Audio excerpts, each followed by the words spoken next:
Good morning to all of you. So immediately after the poor farmer, he will do in the field, why this section is that much important, like that maybe. You may be thinking about that one. How many of you visited agricultural fields? Very few. How many of you know whatever you are eating, where it is coming from? Whether you know? Improve the agricultural production. Okay? Okay, is agriculture, we think that this is not a separate sector and all. This is a way of life. You know, no? Pongal festival, how we celebrate? Pongal festival celebrated by all over the world. That is a harvesting festival. So we, in Telugu states, it is called as Sankranti, here Pongal. What we do that time? Pongal we prepare with the grain, new grain, whatever we receive. That is with happiness we celebrate. And agriculture, and we know in our important events and all, what we do, mango leaves we use for the important occasions, and rice grain we use from our birth onwards. So it is part of our life. It is not the separate one. Okay, so agriculture sector, you know now 1.4 billion people are there in India. So agriculture sector is providing food for 1.4 billion people. And it is also providing the employment for 60% of the population. You don't think that agriculture sector we don't get any jobs and all. Agriculture sector you get easily jobs also. So you have to, means now education, so many advancement is there and educational tools are there. So your faculty also encouraging you, so you get the ideas. So agriculture we can see, we know that agriculture is very important, but really we can say that India is second largest producing in the millets and pulses and all, and rice and wheat and all other crops, and first producer in the milk. So many first and seconds are there. But what are the challenges? When some challenge comes, farmer really loses the field. Then we cannot do anything. So what are the different challenges we are facing? Many times maybe you can see raining on one side of the road and rain won't be there this side of the road. Maybe while traveling you might have observed. So can we suggest some global model to the agriculture that this is the climate like that? And temperatures are increasing. You now we are experiencing, no? How temperatures are experiencing, global warming and all, how it is affecting. Then poor crop, it is there full time because of that only, because of the sun, this one only agriculture production is producing. Then what about the increase in temperature effects on agriculture production? So all these are many questions. And can we say that soil and land and weather, all these are unique to, means we cannot compare that this land is same to other land. Maybe there may be some depth differences. There may be some, maybe whatever he has applied, whatever the crop he has grown earlier, that difference will be there in applying the nutrients also. So soil health and all also very important.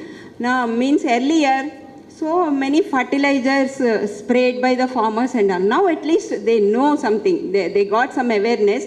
So what the driving, farmers are driving with the input agencies, seed companies, because they do not know all the science, whatever is there in the lab and all.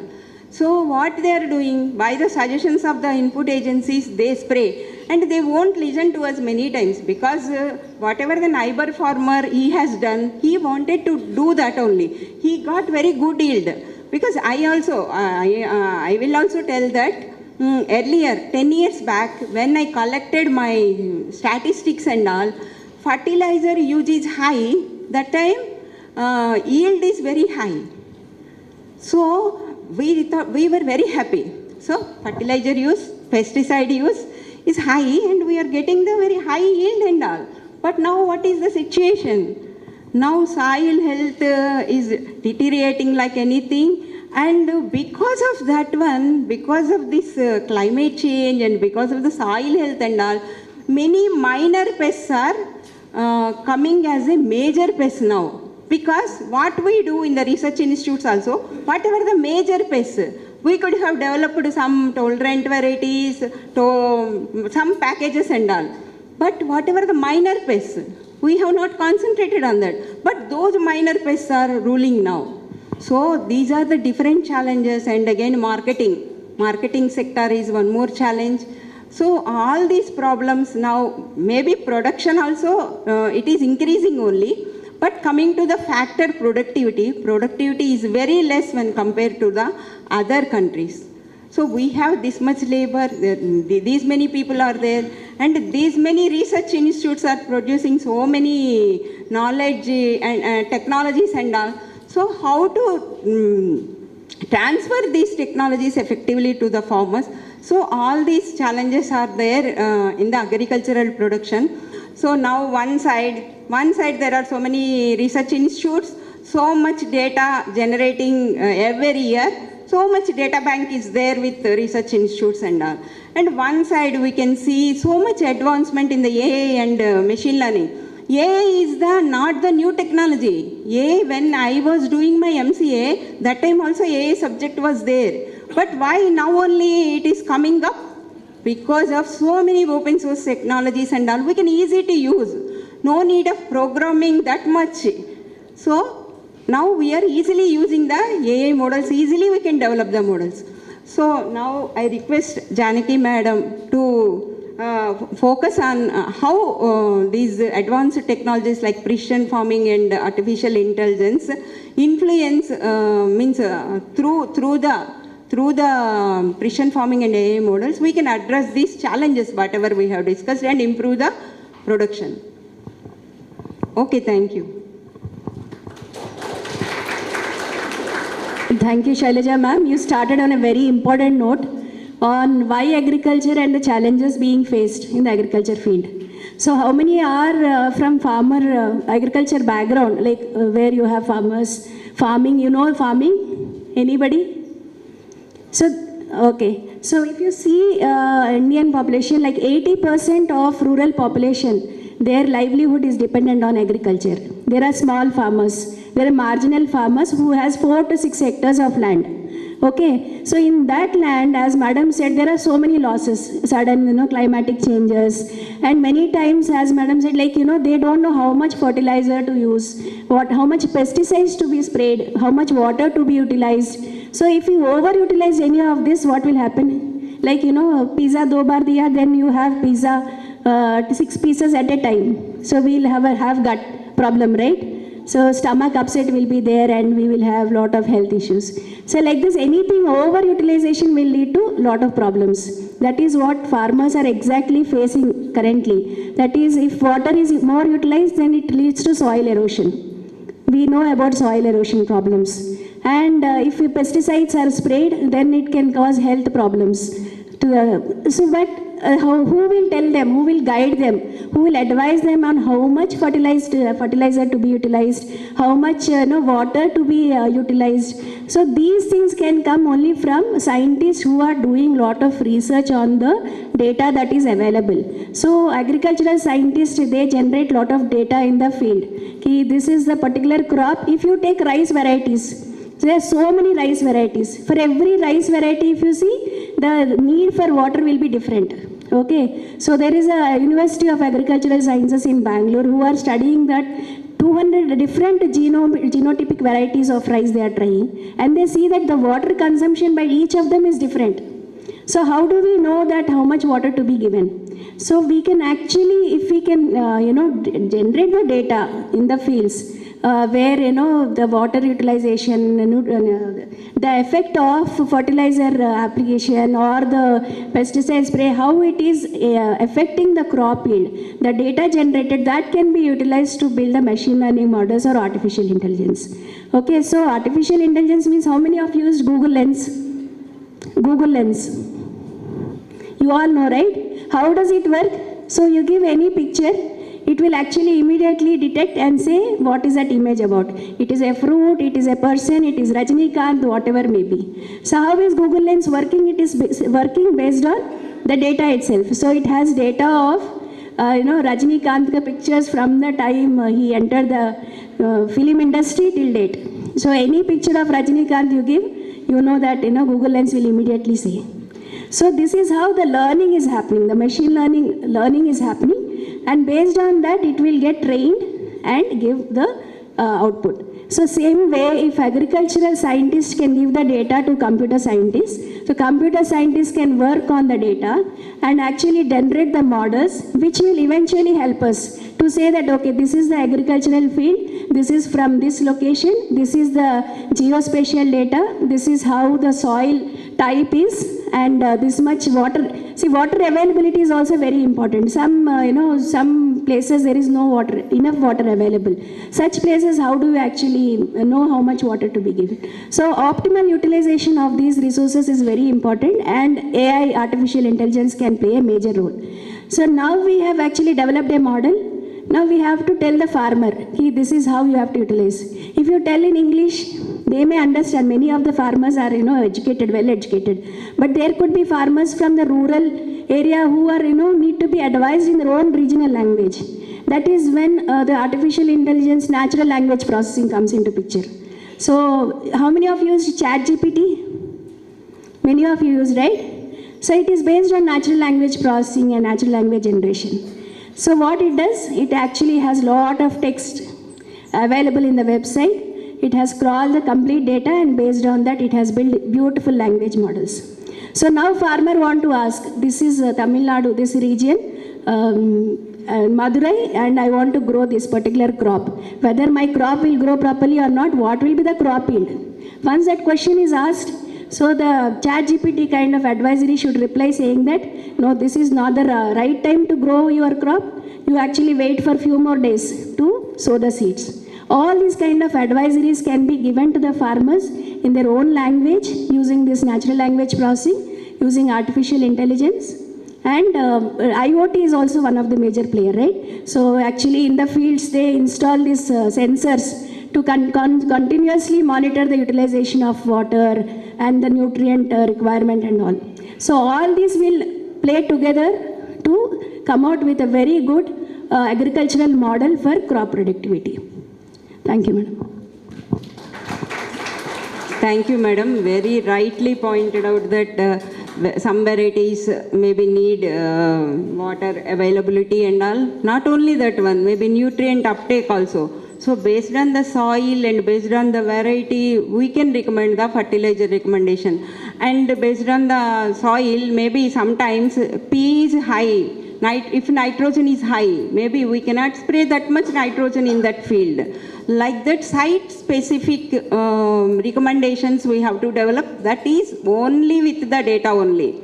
So only with the lakhs of data is available, that data analyze and develop the models like CDAC and all. They give the good models, means agriculture organizations and like technology organizations. If they work in collaboration and they suggest the models, that will solve some challenges and give very good advice. Now also advisories are available, but right time, right location, they are not transferring the advisories. Advisories are available in the websites and mobile apps. Many mobile apps are available. So that type of business model should come. So one of the major challenge we discussed that climate change. So now I request Ramasubramanian Garu to address on the impact of climate change on crop production. Thank you, ma'am. Thank you, ma'am. அனைவருக்கும் என்னுடைய மதிய வணக்கம். இங்கே மாடரேட்டராக இருக்க madam Shailaja மேடத்துக்கும் பேனலிஸ்டாக இருக்கக்கூடிய மற்ற எல்லாருக்கும் வந்து என்னுடைய மதிய வணக்கத்தை தெரிவிச்சுக்கிறேன். இப்போ வந்து அக்ரிகல்ச்சர் பொறுத்த வரைக்கும் பார்த்திங்கன்னா நிறையா சவால்கள் வந்து நம்ம சந்திச்சிட்ருக்கோம்.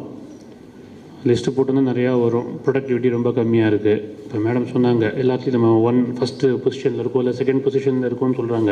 அதெல்லாம் வந்து in terms of gross output தான். வேறஸ் ஒரு யூனிட் ஏரியா ப்ரொடக்ஷன் அப்படின்னு சொல்லி பார்த்தோம்னா நம்மளுடைய ப்ரொடக்டிவிட்டின்னு சொல்லுவோம் இல்லையா, நீங்கள் மேனேஜ்மெண்ட்டில் இருக்கக்கூடிய ஸ்டூடெண்ட்ஸ் தான் தெரியும். ப்ரொடக்டிவிட்டின்னு சொல்லுவோம் இல்லையா, அந்த ப்ரொடக்டிவிட்டிங்கிறது வந்து ரொம்ப ரொம்ப குறைச்சலாக இருக்குது. பக்கத்தில் இருக்கிற சைனா வந்து நம்மளோட டபுள் இதுதான் வந்து எடுத்துகிட்டு இருக்காங்க. ஆனால் ஒரு விஷயம் நான் ஆப்டிமிஸ்டிக்காக எப்படி யோசிக்கிறேன்னா, நான் அந்த இடத்துல உங்களை மாதிரி ஸ்டூடெண்ட்டாக உட்காந்துட்டு இருக்கிற சமயத்தில் 140 million tons of food grain production பண்ணினாலே பெரிய அச்சீவ்மெண்ட்டாக அப்போ பேசிகிட்டு இருந்தோம். அப்போ வந்து கிட்டத்தட்ட 135 மில்லியன் ஹெக்டர்ஸ் ஆஃப் லேண்ட் வந்து இருந்தது. இப்போவும் கிட்டத்தட்ட 135-140 மில்லியன் ஹெக்டர்ஸ் தான் லேண்ட் இருக்குது. ஏன்னா நிறைய அர்பனைசேஷனுக்காக நிறைய லேண்ட்லாம் கன்வர்ஷன்லாம் ஆனதுனால. ஆனால் போன வருஷம் நம்மளோடது வந்து 329 மில்லியன் டன். அப்போ நாங்கள் நினச்சி கூட பார்க்கல அது அந்த மாதிரி வரும் அப்படின்னு சொல்லிட்டு இருந்தேன். அதெல்லாம் எப்படி நடந்தது அப்படின்னு சொல்லி சொன்னால் இந்த டெக்னாலஜி, இந்த அட்வான்ஸ்மெண்ட்ஸு எல்லாம் இருக்கிறதுனால தான். ஆனால் அப்படி இது வந்து இருக்கக்கூடியது வந்து கன்சிஸ்டண்ட்டாக இருக்கா, வருஷம் நம்ம மாதிரி பண்ண முடியுதா அப்படின்னு பார்த்தோம்னா, போன வருஷம் நான் சொன்னேன் 330, இந்த வருஷம் அது 309 ஆகிடுச்சு. ஒரு 6% வந்து குறைஞ்சிருக்கு. அதுக்கு முக்கிய காரணம் என்ன அப்படின்னு சொல்லி சொன்னால் இந்த பருவநிலை மாற்றம். ஒரு பக்கத்தில் எக்ஸ்ட்ரீமாக மழை பெய்யுது. இப்போ நீங்களே பார்த்துருப்பீங்க, போன தடவை இங்கே தூத்துக்குடியில் இன்றைக்கி அந்த வெள்ளம் பார்த்துருப்போமா? பார்த்ததே கிடையாது. அப்புறம் எக்ஸ்ட்ரீம் வெள்ளம் இருந்தது. சென்னையில் வெள்ளம் இருந்தது.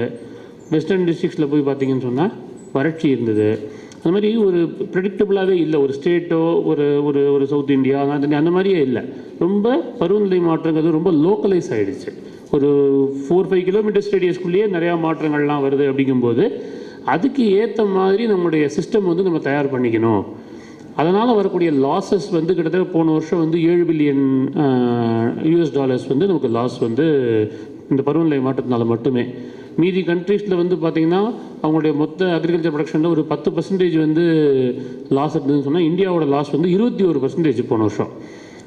அப்போ அந்த லாஸஸை குறைக்கிறதுக்கு நாம் எந்த அளவுக்கு தயார்படுத்திக்கலாம், ரெசிலியண்ட்டாக மாறலாம், கிளைமேட் ரெசிலியண்ட் அக்ரிகல்ச்சர் அப்படிங்கிறத ப்ரொமோட் பண்ணணும் அப்படின்னு சொல்லி சொன்னால், அதுக்கு வந்து இந்த டெக்னாலஜி, இந்த ஸ்டார்ட் அப் ஈகோ சிஸ்டம் வந்து நல்ல ஆப்பர்ச்சுனிட்டிஸ் வந்து உங்களுக்கு கொடுக்குறது. உதாரணமாக பார்த்தோம்னா வெதர் மாடலிங் இருக்குது. லோக்கலைஸ்டாக இருக்கக்கூடிய வெதர் மாடலிங் வந்து பண்ணலாம். ஈவன் சாதாரணமாக வந்து அக்ரிகல்ச்சரில் சில விஷயங்கள்லாம் நாங்கள் சொல்லுவோம். ஒரு விஷயத்தை வந்து நம்ம நேர்கொண்டு சந்திக்கிறதுங்கிறது ஒன்று, சவாலை சந்திக்கிறதுன்னு இருக்குது. இன்னொன்று அந்த சவாலை சந்திக்காமல் அவாய்ட் பண்ணுறதுன்னு இருக்குது. ஃபார் எக்ஸாம்பிள் நம்ம வந்து டைம்லி சோயிங் பண்ண முடியும் அப்படின்னு சொல்லி சொன்னாலே நிறையா விஷயங்கள் வந்து நமக்கு ஈல்டில் வந்து இது கிடைக்கும். இல்லை டிலேடு சோயிங் பண்ணலாம். அப்படின்னா அந்த மாதிரி பண்ணுறதுக்கு சின்ன சின்ன மிஷினரிஸ்லாம் தேவையாக இருக்குது. இப்போ நீங்கள் வந்து பஞ்சாபில் லுதியானாவுக்குலாம் போனோம் அப்படின்னு சொல்லி சொன்னால் அது குடிசை தொழில் மாதிரி தடுக்கி வந்து எல்லோரும் ஃபார்ம் மிஷினரி பண்ணிட்டு இருக்காங்க. வேறு எங்கேயுமே இந்த மாதிரி கிடையாது. ஸோ இந்த மாதிரியான விஷயங்கள்லாம் நமக்கு வந்து ஒரு great opportunity for building the climate resilient agriculture. Farm machinery ஆகட்டும், இல்லை வந்து weather modelling, the data analytics ஆகட்டும், லோக்கலைஸ்டு வெதர் ஸ்டேஷன்ஸ்லாம் செட்டப் பண்ணி அந்த வெதர் அட்வைசரி கொடுக்கறது மூலமாக வந்து we can earn. Crop insurance ஸ்கீம்ஸை வந்து ப்ரொமோட் பண்ணுறதுக்கு இந்த டேட்டா அனாலிட்டிக்ஸ் தேவையாக இருக்குது. நிறைய ப்ரைவேட் செக்டர், ஸ்டார்ட் அப் இதெல்லாம் வந்து கவர்மெண்ட்டுக்கு நிறையா சப்போர்ட் சர்வீசஸ் கொடுத்துட்ருக்காங்க இந்த ஏரியாலலாம். தமிழ்நாடு அக்ரிகல்ச்சர் யூனிவர்சிட்டி சார் வந்து அவர் சொல்லுவார், அந்த யூனிவர்சிட்டி வந்து ஒரு லீடிங் ரோல் வந்து ப்ளே பண்ணுது. நாங்கள் 2 பேரும் கொலாபரேஷன்லேயே வந்து நிறையா லோக்கலைஸ்டு வில்லேஜ் லெவல் டேட்டாலாம் கொடுத்துட்ருக்கோம். எதுக்கு சொல்ல வரேன்னா, இந்த ஆப்பர்ச்சுனிட்டிஸ் வந்து நம்ம ஸ்டூடெண்ட்ஸுக்கு இதெல்லாம் வந்து ஸ்டார்ட் அப் ஈகோ சிஸ்டமில் இருக்கக்கூடியவங்க எல்லாருக்குமே வந்து இந்த மாதிரியான சேலஞ்சஸ் வந்து ரொம்ப உதவியாக இருக்கும். இந்த கிளைமேட் சேஞ்ச் வந்து நமக்கு இவ்வளோ லாஸஸ் கொடுக்குறாங்க. ப்ரொடக்ஷனே இவ்வளோ கஷ்டம். அந்த ப்ரொடக்ஷன் கஷ்டப்பட்டு ப்ரொடியூஸ் பண்ணுறது இந்த மாதிரியான விஷயங்கள் லாஸ் ஆகிடுது அப்படின்னு சொல்லி சொன்னால் அந்த எஃபர்ட்ஸ்லாம் வீணாக போகுது இல்லையா? அதை நம்ம தடுக்க முடிஞ்சாலே அதுவே நம்ம வந்து நம்மளுடைய ஜிடிபிக்கு கான்ட்ரிபியூட் பண்ணுறதுங்கிறது வந்து அதிகமாக இருக்கும். அப்படிங்கிற ஆங்கிளில் வந்து நம்ம இந்த சேலஞ்சஸ்லாம் வந்து பார்த்தோம் அப்படின்னு சொல்லி சொன்னால் இந்த சேலஞ்சஸே நமக்கு ஆப்பர்ச்சுனிட்டிஸாக மாறும். எங்கே சேலஞ்ச் இருக்கோ அங்கே தான் நமக்கு ஒரு ஆப்பர்ச்சுனிட்டி இருக்கும். அந்த ஆப்பர்ச்சுனிட்டி தான் நம்ம வந்து பிஸ்னஸ் கேஸாக டெவலப் பண்ணுறோம். ஸோ உங்கள்கிட்ட நான் சொல்ல விரும்புகிறது என்ன அப்படின்னு சொல்லி சொன்னால், இந்த மாதிரி நீங்கள் அக்ரிகல்ச்சர் பேஸ்டு இதில் வந்து ஸ்டார்ட் அப் ஈகோ சிஸ்டமில் போகணும்னு நினச்சிங்கன்னா, இந்த ஐடியேஷன் ஸ்டேஜ் நீங்கள் நிறையா சொன்னாங்க, ஐடியேஷன் ப்ரோட்டோடைப்லாம் சொன்னாங்க இல்லையா? அதுக்கு முன்னாடி அந்த ப்ராப்ளம் ஸ்டேட்மெண்ட்டை வந்து இன்னும் இல்லை டீப்பாக படிங்க. நான் நிறையா சமயத்தில் நாங்கள் வந்து எங்கள்கிட்ட நிறைய பேர் வந்து இந்த மென்டரிங்காக வரும்போது அந்த ப்ராப்ளம் ஸ்டேட்மெண்ட் வந்து டிஃபைன் பண்ணுறது கரெக்டாக இருந்தது. அவங்க ஒரு சூப்பர்ஃபிஷியலாகவே இருக்குது அவங்களுடைய அந்த ஐடியாஸ்லாம். எது எங்கேயோ படிச்சுட்டு ஒரு லிட்ரேச்சர்லேருந்து எடுத்துகிட்டு வராங்களே தவிர கிரவுண்ட் லெவலுக்கும் அதுக்கும் வந்து நிறையா வித்தியாசம் இருக்குது. அதனால் நீங்கள் அக்ரிகல்ச்சர் ஸ்டார்ட் அப்பில் போகணும் அப்படின்னு நினச்சிங்கன்னு சொன்னால் நீங்கள் எந்த ப்ராப்ளம்ஸ் நினைக்கிறீங்களோ அந்த ப்ராப்ளம்ஸை வந்து டீப்பாக அனலைஸ் பண்ணுங்கள். ரெண்டாவது சேலஞ்ச் இன்னொன்று என்ன பார்க்குறோம் அப்படின்னு சொன்னால் இந்த இது வந்து ஸ்கேலபிளாக இருக்கணும். ஏன்னா அக்ரிகல்ச்சர் நிறையா லோக்கலைஸ்டு ஈவெண்ட்ஸ், ஒரு ஸ்டேட்டுக்கு இருக்கிறது இன்னொரு ஸ்டேட்டுக்கு ஒத்து வராது, ஒரு இதுக்கு வந்து இன்னொரு இடத்துக்கு ஒத்து வராது. அப்போ உங்களுடைய ப்ராடக்ட் வந்து மார்க்கெட்டுக்கு போகணும், ஹை ப்ராஃபிட் நீங்கள் கொண்டு வரணும் அப்படின்னு சொன்னால் அது யூனிவர்சலாக வந்து எல்லா இடத்துக்கும் போகக்கூடிய இருக்கும் அளவுக்கு உங்களுடைய சொல்யூஷன்ஸ் வந்து இருக்கிற மாதிரி நீங்கள் ஸ்ட்ரக்சர் பண்ணுறதுனா அதுக்கேற்ற மாதிரி உங்களோட ஓரியன்டேஷன் பண்ணிவிட்டு ப்ராப்ளம் ஸ்டேட்மெண்ட்லாம் பார்த்தீங்கன்னா உங்களுடைய start up ecosystem can play a proactive role in combating this climate change and building a climate resilient agriculture, thereby contributing to the family income as well as the national wealth. With these few words, I thank you for the opportunity. Very, very important point, sir. Really, climate resilient agriculture will solve many problems because of pests and diseases, alerts and all, and right time to sowing, and all crop management advisories and all timely we can give if we have the regional climate models are available. For that regional climate models, we need again regional data, so much regional data. Maybe now we can use the IoTs and all, we can install on the fields, and IoT will generate maybe second to second data also it will generate. Maybe we don't need that much hourly data and all. Maybe after 1 year or 2 years, so much data will be there, location specific data. After that we can analyze the data and suggest through the whatever madam suggested, using that AI and ML models, we can develop very good climate resilient models at regional level. So next, one more important topic, what are the different to Sriram Sethupathi, what are the biotechnological aspects to improve the crop production and all to address these challenges? Good afternoon everybody. I am Sriram Sethupathi from Gopichedipalayam near Erode district. To be specific, biotechnology related agriculture pathina, biotechnology itself is a major broad topic. அதில் you can include medical research, அதுவும் பயோடெக்னாலஜியில் வரும். Regarding agriculture பார்த்தீங்கன்னா இப்போது yield base பண்ணி yield ஏன் reduce ஆகுது, ஈல்டை எப்படி increase பண்ணுறது, இப்படிங்கிற ப்ராப்ளம்ஸ் எல்லாம் நிறையா இருக்குது. இப்போது சார் சொன்ன மாதிரி நம்ம ஃபுட் ப்ரொடக்ஷன் வந்து 140 மில்லியன் டன்ஸ்லேருந்து இப்போ 330 மில்லியன் டன்ஸ் வந்து அச்சீவ் பண்ணியிருக்கோம்.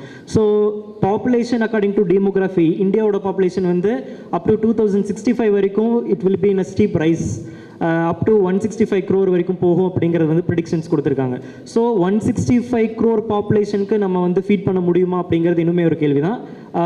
பிகாஸ் ஆஃப் த சேலஞ்சஸ், அந்த சேலஞ்சஸ் தான் வந்து நேச்சுரல் கலமிட்டிஸ், குளோபல் வார்மிங், இந்த வெதர் பேட்டர்ன்ஸ் சேஞ்ச் ஆகிறது, rainfall. So it depends on multiple factors.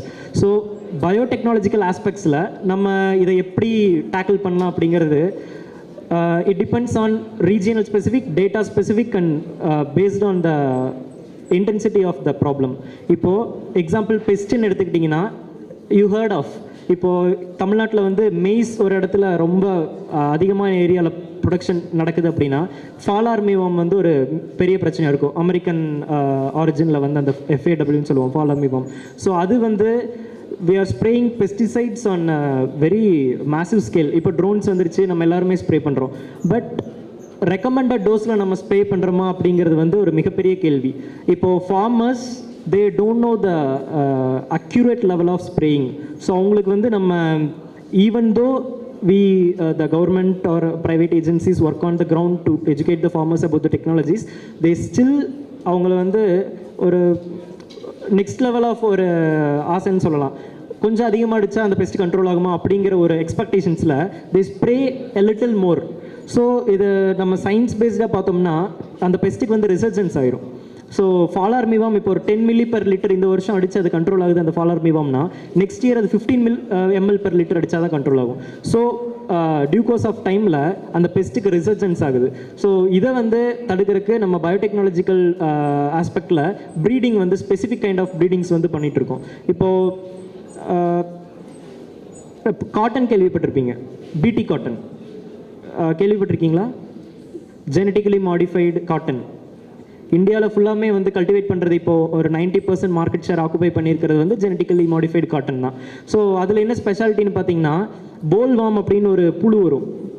அந்த போல்வாம் வந்து இட் இன்ஃபெக்ட் ஆச்சு அப்படின்னா 90% ஆஃப் த கிராப் வந்து ஃபுல்லாக டிஸ்ட்ராய் ஆயிரும். ஸோ இதை தடுக்கிறதுக்கு ஒரு half a century ரிசர்ச்க்கு அப்புறம் கண்டுபிடிச்சது தான் இந்த பிடி காட்டன். க்ரை ப்ரோட்டீன் அப்படிங்கிற ஒரு ப்ரோட்டீனை வந்து பிளான்ட்டுக்குள்ளே இன்ஜெக்ட் பண்ணிடுவாங்க. ஸோ அந்த போல்வாம் வந்து அந்த காட்டனோட லீஃபோ ஏதோ ஒரு பார்ட்டை ஃபீட் பண்ணுச்சு அப்படின்னா அதுக்கு டயரியா வந்து அந்த வார்ம் வந்து இறந்துடும். ஸோ இது ஒரு சிம்பிள் எக்ஸாம்பிள் தான். இந்த மாதிரி எல்லா கிராப்ஸ்லையும் வந்து ரிசர்ச் அண்டர்கோன் ஆகிட்டு இருக்கு. So one of the aspect வந்து ப்ரீடிங்கில் இந்த பெஸ்ட் அண்ட் டிசீஸ் கண்ட்ரோல் பண்ணுறதுக்கு நீங்கள் எக்ஸாம்பிள் பார்த்துருக்கலாம். பெங்கால் ஃபமைன் அப்படின்னு ஒன்று கேள்விப்பட்டிருப்பீங்களா இல்லையான்னு தெரில. ப்ரௌன் ஸ்பாட் ஆஃப் ரைஸ் வந்திருக்கும். அரிசியில் ஒரு இலைப்புள்ளி நோய், ஒரு கரும்புள்ளி அப்படின்னு சொல்லுவாங்க. ஸோ மொத்த ஈஸ்டர்ன் சைடு இருக்கிற எல்லா ரைஸ் பிளான்டேஷன்ஸுமே வந்து அது அழிச்சிருச்சு. ஸோ அந்த இடத்துல நம்மளுக்கு ஒரு 5 years ஆஃப் கண்டினியூஸ் ஃபெமைன், பஞ்சம், ஃபுல்லாக பஞ்சம். ஸோ இது வந்து ஒரு டிசீஸ்னால. ஸோ பெஸ்ட் டிசீஸ் ரெண்டுக்குமே பயோடெக்னாலஜிக்கல் ஆஸ்பெக்ட்ஸில் ஸ்பெசிஃபிக் ப்ரீடிங் மூலயமா, அதாவது ஒரு குறிப்பிட்ட அந்த நோயை வந்து எது காஸ் பண்ணுது அப்படிங்கிறத பேஸ் பண்ணி அதை சென்ட்ரிக்கல் பாயிண்ட்டாக வச்சு நம்ம வந்து ப்ரீடிங் பண்ணுறோம். செகண்ட் பாயிண்ட் பார்த்தீங்கன்னா, ஒரு 100 yearsக்கு முன்னாடி நம்ம வந்து ஹங்கர், பசி போக்குறது, பசியை வந்து இல்லாமாக்குறது, இன்க்ரீஸிங் த ஃபுட் ப்ரொடக்ஷன், இதில் ஃபோக்கஸ் பண்ணிட்டு இருந்தோம். இப்போ ரீசெண்டாக we are focusing on nutrition. இப்போ எல்லாருமே தெரியும் மில்லட்ஸ்னு சொல்கிறாங்க, அதில் மைக்ரோ நியூட்ரியன்ஸ் அதிகமாக இருக்குது அப்படிங்கிற மாதிரி சொல்கிறாங்க. இது one of the specific breeding. இப்போ ஆஃப்ரிக்காவில் பார்த்தீங்கன்னா நிறைய குழந்தைங்க மால் நியூட்ரிஷனால இருப்பாங்க. So they have food but the food is in shortage of major or micronutrients. So இந்த ப்ராப்ளமை சால்வ் பண்ணுறதுக்கு there are various institute working. even ஹைதராபாத்தில் ICRISAT கூட they are working on that very specifically. So அந்த ஆஸ்பெக்டில் பார்த்தீங்கன்னா இப்போ ஒரு Nigeria example எடுத்துக்கிட்டிங்கன்னா அவங்களோட ஃபுட் டயட்டில் வந்து அயன் வந்து ரொம்ப கம்மியாக இருக்கும். So what the government and international institute plant is, அவங்க மெய்ஸ் வந்து அதிகமாக சாப்பிடுவாங்க, மெய்ஸ் அண்டு சோளம், சொர்க்கம் அதிகமாக சாப்பிடுவாங்க. ஸோ அதில் வந்து நம்ம ஒரு ஜீன் இன்சர்ட் பண்ணி அயன் அதிகமாக ப்ரொடியூஸ் பண்ணுற மாதிரி பண்ணிட்டா, so all the children will get rid of that malnutrition. So அந்த மாதிரி பிளான் பண்ணி நியூட்ரிஷன் ஸ்பெசிஃபிக்காக பயோடெக்னாலஜி ப்ரீடிங் கொண்டு போகிறாங்க. தென் வந்து பார்த்தீங்கன்னா livestock also comes under biotechnology. Beet, milk, egg, meat, etc. everything, feather, fur, everything. நம்ம போத்துற அந்த கம்பளியிலிருந்து சாப்பிட்ற முட்டை, மீட்டு, everything depends on the fodder quality. So fodder quality is also a biotechnological aspect. இப்போ அதை இன்க்ரீஸ் பண்ணுறதுக்கு we are in collaboration with many international institute. அதிலிருந்து வந்து நம்ம breeding, specific breeding, larger mass, larger glucose content இதெல்லாமே பண்ணி வச்சுருக்கோம். So பயோடெக்னாலஜியில் மேஜராக இந்த 3 மட்டும் கான்சென்ட்ரேட் பண்ணிட்டு இருக்காங்க. ஸோ இதனோட ஃபைனல் ரிசல்ட் என்னென்னு பார்த்தீங்கன்னா, ஹங்கரும் மால் நியூட்ரிஷனும் ரெண்டுமே வந்து நம்ம குறைச்சி நம்ம ஒரு ப்ராஸ்பரஸான ஒரு ஸ்டேட் அடையணும் அப்படிங்கிறது தான். Thank you. Thank you very much, because biotechnology is again very big science and all. So really it is addressing the so many problems, pest and disease problems, and improvement in the yield and all. So we have a little bit less time, so maybe we can hear from the other speakers also.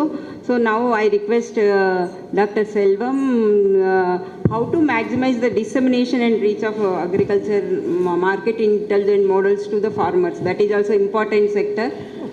So sir. Thank you ma'am. So உங்களோட நான் பேசுகிறதுக்கு தமிழ்லேயே பேசலான்னு நினைக்கிறேன். ஏன்னா உங்களோட connect பண்ணணும்னா, sir நீங்கள்லாம் ஒரு ஆண்டர்ப்ரனர் கம்யூனிட்டியிலேருந்து வந்திருக்கீங்க. எல்லாருமே இந்த ரீஜனை நாங்கள் ஆண்டர்ப்ரனர் கிளஸ்டர்ஸ்ன்னு சொல்லுவோம். இங்கேருந்து வர்றவங்க விவசாயத்தை எப்படி பார்க்குறீங்க அப்படிங்கிறது ஒரு பார்வை தான் உங்களோட இதில் மாற்றும் பிஸ்னஸை. நீங்கள் எல்லாருமே வெள்ளைன்னு சட்டையெல்லாம் போட்டுருக்கீங்க, ரைட்டா? இந்த சட்டை எந்த பருத்தியிலேருந்து வந்துச்சு அப்படின்னு உங்களால் கண்டுபிடிக்க முடிஞ்சால் நீங்கள் பில்லினியர். பருத்தியில் 4 விதமாக பருத்தி இருக்குது. குட்டை இலை பருத்தி, மத்திய இலை பருத்தி, நீண்ட இலை பருத்தி, மிக நீண்ட இலை பருத்தின்னு இருக்குது. இந்த ஒவ்வொரு பருத்தியும் ஒவ்வொரு குணாதிசயத்துக்காக இருக்குது. உங்களால் அந்த பருத்தியை வேறுபடுத்தி பார்க்க முடிஞ்சால் நீங்கள் நிறைய லட்சமாக சம்பாதிக்கலாம். இப்போது சாரெல்லாம் சொல்லும்போது எல்லாரும் என்ன சொன்னாங்கன்னா, 52 மில்லியன் டன்ஸ்லேருந்து 330 மில்லியன் டன்ஸ் வரைக்கும் நம்ம உற்பத்தி பண்ணிட்டோம், அதிகமாக உற்பத்தி பண்ணுறோம், சர்க்குலர் ஸ்டேட்டுக்கு வந்துருச்சு ஆனால் விவசாயி அந்த வாழ்க்கை தரத்தில் மாறிட்டாரா அப்படின்னு கேட்டால் அது ஒரு பெரிய கொஸ்டின் மார்க். இந்த கொஸ்டின் மார்க்கை டேக் பண்ணணும், இல்லை நீங்கள் விருப்பம் அதிகப்படுத்தணும் அப்படின்னு நினச்சா அதில் ஒரே ஒரு சிக்கல் எங்கன்னா மானிட்டைசேஷன் அப்படின்னு சொல்லக்கூடிய ஒரு செக்மெண்ட்டில் நம்ம சோட போகிறோம். இந்த மானிட்டைசேஷன் அப்படின்னா விவசாயிக்கு அவருடைய பொருளினுடைய விலையை பற்றி, அந்த பொருளுடைய உண்மை குணாதிசயங்களை பற்றி, நார்மலாக நீங்கள்லாம் மேனேஜ்மெண்ட் ஸ்கூலில் படிச்சிருந்தீங்கன்னா அவங்க உடனே சொல்லுவாங்க the core value of the commodity or object. இதே மாதிரி பருத்தியை பொறுத்த வரைக்கும் ஒவ்வொரு பருத்திக்கும் இப்போ சன்ன இலை பருத்தி ஆர் குட்டை இலை பருத்தின்னு சொல்லக்கூடியதில் 100 முறுக்குனா அது பெருசாக த்ரெட் வரும். இது வந்து ஜமுக்காலத்துக்கு தான் வரும், இல்லாட்டி டெனிம் பேர்க்கு வரும். ஸோ இந்த பருத்தி நாட்டுக்கு ரொம்ப தேவையில்லை. ஏன்னா நீங்கள்லாம் வீட்டில் சட்டை அதிகமாக வச்சுருப்பீங்களா, பெட்ஷீட் அதிகமாக வச்சுருப்பீங்களா? சட்டை, ரைட்டா? ஸோ இதே மாதிரி ஒவ்வொன்றுக்கும் ஒவ்வொரு டிமாண்ட் இருக்கும். நார்மலாக இந்த குட்டை இலை பருத்தியினுடைய விலை 36 ரூபா தான் ஒரு கிலோ. அதே இதை மிக நீண்ட இலை பருத்தி அப்படின்னு ஒன்று இருக்குது. So we are having a surplus of 32 million tons, million பேல்ஸை நம்ம உற்பத்தி பண்ணாலும் கிட்டத்தட்ட 6 மில்லியன் பேல்ஸை இறக்குமதி பண்ணக்கூடிய ஒரு காலகட்டத்தில் இருக்கும். ஸோ நமக்கு தேவை 20 தான், 32 உற்பத்தி பண்ணுறோம். ஆனாலும் இருந்தாலும் 6 மில்லியன் டன்ஸை நம்ம அமெரிக்காவிலேருந்து, ஈஜிப்ட் நாட்டிலேருந்து பருத்தி இறக்குமதி பண்ணுறோம். ஏன்னா ஒரு பருத்தி கிடைக்கிறதே இல்லை. அந்த பருத்தி ஒரு கிலோ 160 ரூபா. தமிழ்நாட்டில் இருக்கக்கூடிய எல்லா மில்லுக்கும் அதுதான் தேவை. எக்ஸ்போர்ட் ஓரியன்ட் கார்மெண்ட்ஸை உருவாக்கணும்னா இந்த பருத்தி தேவை இருக்கும். இப்போ விவசாயி இந்த போட்டார்னா எல்லா செலவும் ஒன்று தான், ஆனால் வைக்கிற விலை மானிட்டைசேஷன் எப்படி போகுது? அதிகமாக போகுது. ரைட்டுங்களா? இன்னொன்று ஞாபகம் வச்சுக்கணும், மேனேஜ்மெண்ட் ஸ்கூலில் இருக்கிறவங்கெல்லாம் ஒன்று ஞாபகம் வச்சுக்கணும். அக்ரிகல்ச்சர்னு நீங்கள் பார்க்கக்கூடிய பார்வையில் எந்த ஒரு பொருள் உற்பத்தியாகிற கேந்திரத்திலிருந்து, உற்பத்தியாகிற இடத்துலேருந்து கிட்டத்தட்ட ஆவரேஜாக 600 கிலோமீட்டர் ட்ராவல் பண்ணும். இப்போது எங்கள் ஊரில் கத்திரிக்காய் போட்டால் பக்கத்து வீட்டுக்காரரும் கத்திரிக்காய் போட்டிருப்பார். அந்த ஊரில் கத்திரிக்காயை விற்க முடியாது. என்னுடைய கத்திரிக்காயை வாங்குறவங்க அந்த ஊரில் இல்லை, வேறு ஒரு ஊரில் இருக்காங்க. இப்போது உங்களுக்கு கத்திரிக்காயில் பவானி கத்திரிக்காய், வரி கத்திரிக்காய், பச்சை கத்திரிக்காய், குட்டை கத்திரிக்காய், சாம்பார் கத்திரிக்காய், பொரியல் கத்திரிக்காய், கண்ணாடி விரியன், முள்ளு கத்திரிக்காய்னு வெரைட்டி இருக்கும். நீங்கள் எந்த கத்திரிக்காயை சாம்பாருக்கு யூஸ் பண்ணும், எந்த கத்திரிக்காயை பொரியலுக்கு யூஸ் பண்ணும் அப்படின்னு உங்களுக்கு தெரியலைன்னா உங்களால் மார்க்கெட் பண்ண முடியாது. இருக்கிறதுலே ஹையஸ்ட் ப்ரைஸ் வந்து கத்திரிக்காயில் முள்ளு கத்திரிக்காய்னு இருக்குது. இது 180 ரூபா ஒரு கிலோ. இது உற்பத்தி ஆகிற இடம் கிருஷ்ணகிரி மாவட்டத்தில். ஆனால் கன்சம்ஷன் வந்து ஆத்தூருங்கிற இடம், ஆம்பூரில். ஏன்னா பிரியாணியில் சால்னாவுக்கு இந்த கத்திரிக்காய் தான் நல்லது. இதே மாதிரி ஈரோடில் விளையக்கூடிய மஞ்சளினுடைய மார்க்கெட் வந்து பஞ்சாபில் இருக்குது, வெஸ்ட் பெங்காலில் இருக்குது, பீகாரில் இருக்குது, then also other countries. So நம்மளுடைய மஞ்சள் எப்படி அவங்கள கொண்டு போய் ரீச் ஆகணும் அப்படிங்கிறத தெரிஞ்சுக்கணும். இப்போ வந்து பீகாரில் வாங்கக்கூடியவங்க மஞ்சள் எப்படி இருக்கும்? சில சமயம் நீங்கள் மஞ்சளில் பார்த்தீங்கன்னா கஸ்தூரி மஞ்சள் அப்படின்னா எல்லாருக்கும் பெருசு மருத்துவ குணம் இருக்குன்னு. ஆனால் அதில் ஒரு ட்ராபேக் இருக்கும். இந்த மஞ்சளை, கஸ்தூரி மஞ்சளை கொஞ்சம் கையில் எடுத்திங்கன்னா ஸ்டெயின் கையில் வந்துடும். நீங்கள் சாம்பார் சாப்பிட்டுட்டு அந்த கஸ்தூரி மஞ்சள் போட்டு சாம்பார் சாப்பிட்டுட்டு கையை இது வந்து கழுவுனீங்கன்னா உங்கள் கையில் என்ன இருக்கும்? மஞ்சள் கலரில் இருக்கும். இல்லை நீங்கள் கையில் உங்கள் சட்டையில் தொடச்சிங்கன்னா மஞ்சள் கலர் ஒட்டிக்கும். ஸோ அப்போது அந்த கஸ்தூரி மஞ்சள் இந்த சாம்பார் பவுடர் மேக்கிங்க்கு ஒத்துவதாது, ஈவன் தோ ஹை குக்குமின் கட்டட் இருந்தாலும் சரி. அப்போது ஒவ்வொருத்தங்களுக்கும் ஒவ்வொரு ஸ்பெசிஃபிசிட்டி இருக்கும். இதை நீங்கள் ஸ்பாட் பண்ணிங்கன்னா you are the winner.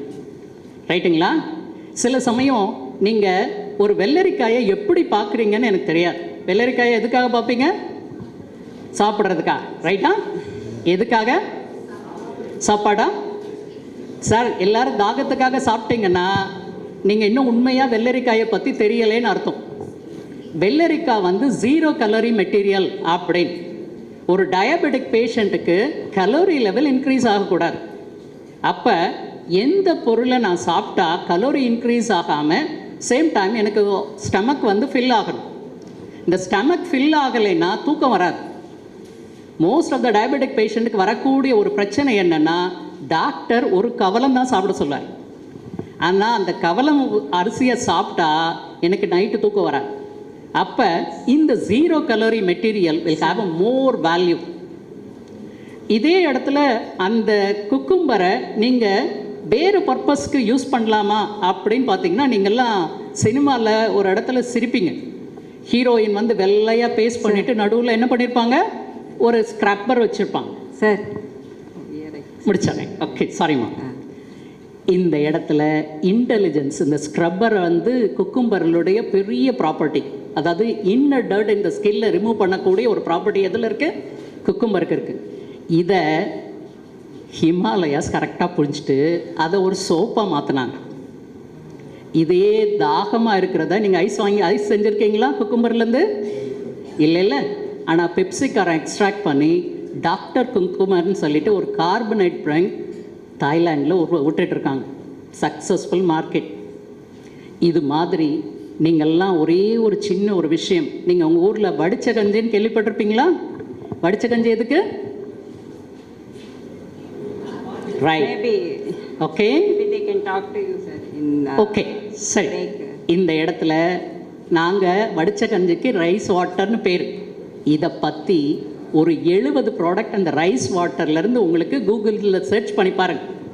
Starting from your moisturiser to the shampoo வரைக்கும் 73 product from the base material. There is a biggest opportunity ரைஸில். அதாவது ஃபுட்டில் வந்து நிறைய இருக்குது. ஆனால் நீங்கள் பார்க்கக்கூடிய பார்வையை கொஞ்சம் மாற்றி பார்த்தீங்கன்னா நீங்கள்லாம் successful entrepreneur. Thank you. Very good explanation, sir. So this is one of the important area maybe you can think about, and you think about some innovative ideas also. So now we hear from the research and what are the different intelligence models we can develop and all. Now I request Mr. Arun Kumar to explain about the importance of the literacy, finance literacy programs and all, how banks are contributing such initiatives to the farmers. Good morning all. நான் என் பேர் வந்து Arun Kumar, district development manager working in NABARD bank. As you all know, NABARD bank national bank for agriculture and rural development. சரிங்களா? So இந்த bank வந்துட்டு 1982 வந்துட்டு form பண்ணுறாங்க. To give special focus to agriculture and rural development. Formed out from Reserve Bank of India. So இப்போ இந்த bank வந்துட்டு நிறைய அதுக்கு மேண்டேட்ஸ் இருக்குது. ஸோ அதில் நிறைய மேண்டேட்ஸ் பார்த்தீங்கன்னா வந்துட்டு to push credit into the agriculture. ஏன்னா உங்களுக்கு தெரியும், அக்ரிகல்ச்சர்ன்றது ஒரு அட்ராக்டிவ் பிஸ்னஸா அப்படின்னு பார்க்கும்போது இப்போ வந்து கொஞ்சம் சேலஞ்சிங்கான விஷயம் தான். ஸோ அப்போ வந்து அக்ரிகல்ச்சரை வந்துட்டு என்ன பண்ணி பேங்க்கில் போனோம்னா வந்து கடன் ஈஸியாக கொடுத்துருவாங்களா? நிறைய விஷயம் ஃபார்மாலிட்டிஸ் இருக்கா இல்லையா? சரிங்களா?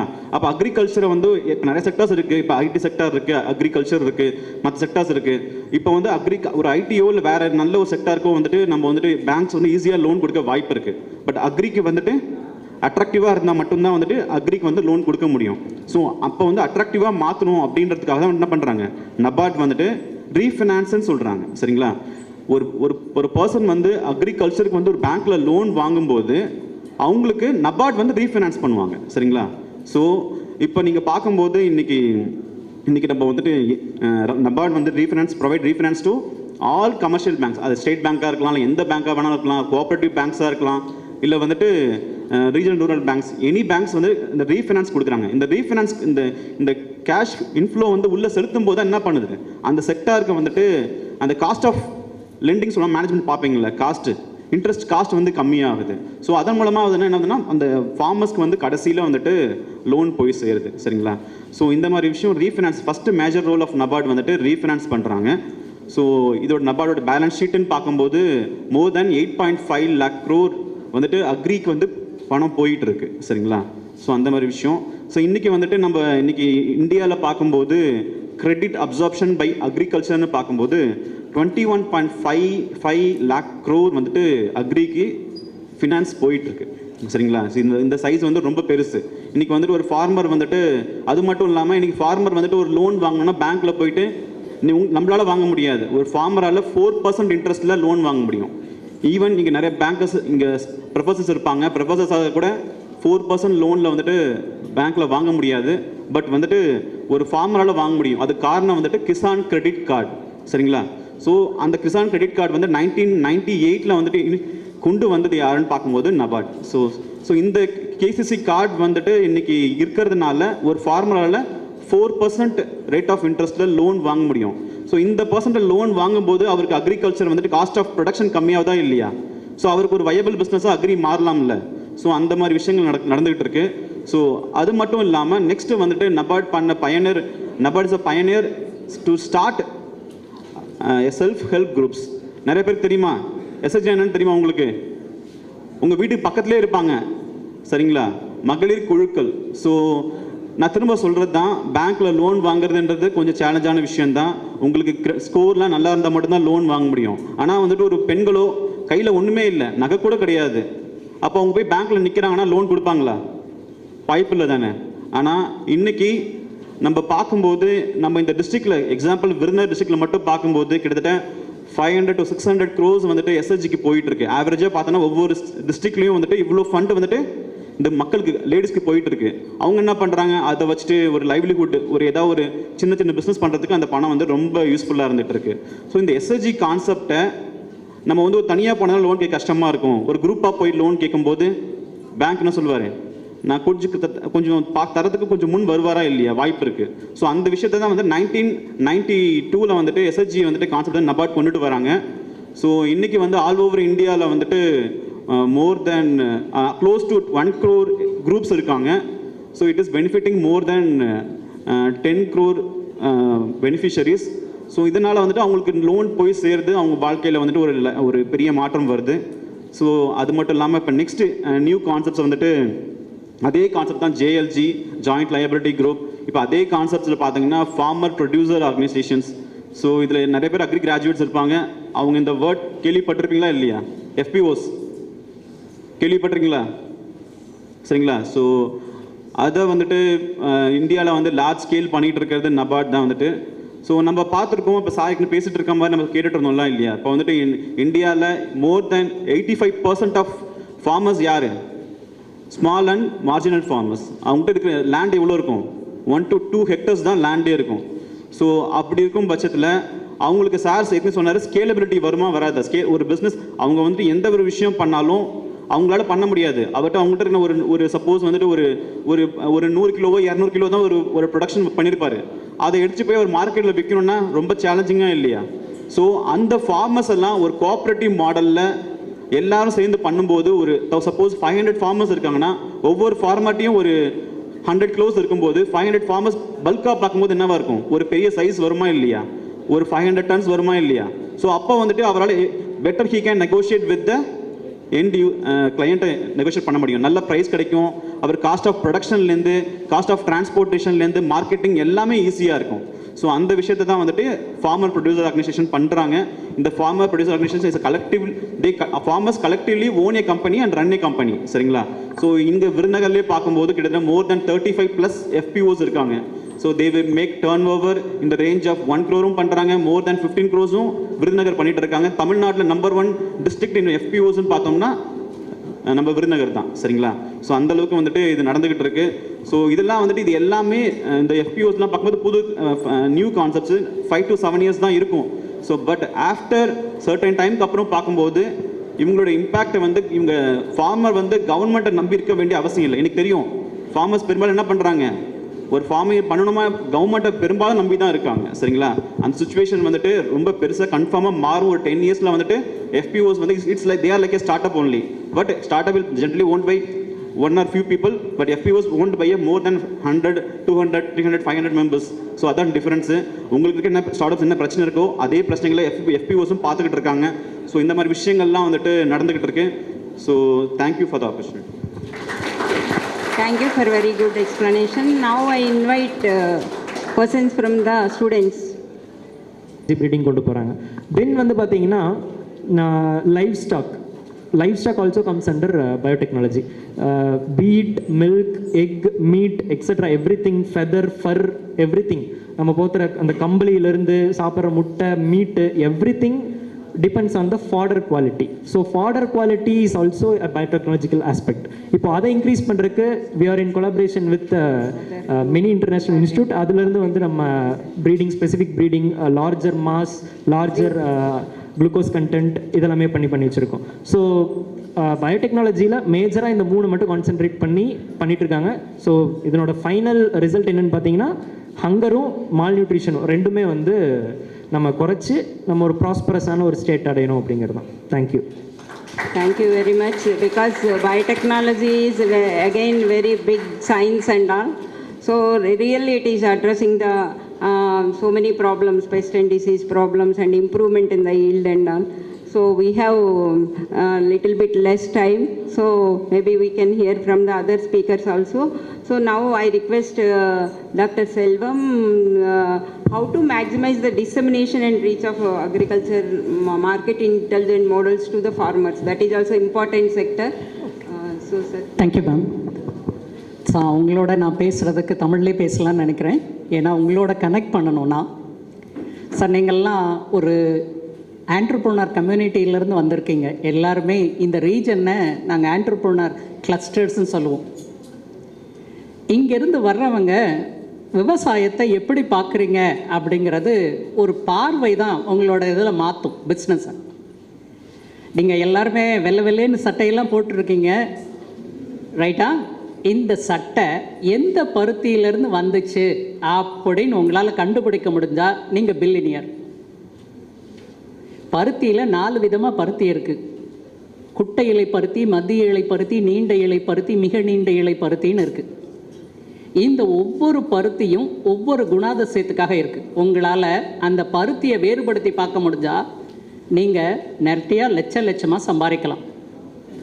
இப்போது சாரெல்லாம் சொல்லும்போது எல்லாரும் என்ன சொன்னாங்கன்னா 52 மில்லியன் டன்ஸ்லேருந்து 330 மில்லியன் டன்ஸ் வரைக்கும் நம்ம உற்பத்தி பண்ணிட்டோம், அதிகமாக உற்பத்தி பண்ணுறோம், சர்க்குலர் ஸ்டேட்டுக்கு வந்துருச்சு. ஆனால் விவசாயி அந்த வாழ்க்கை தரத்தில் மாறிட்டாரா அப்படின்னு கேட்டால் அது ஒரு பெரிய கொஸ்டின் மார்க்.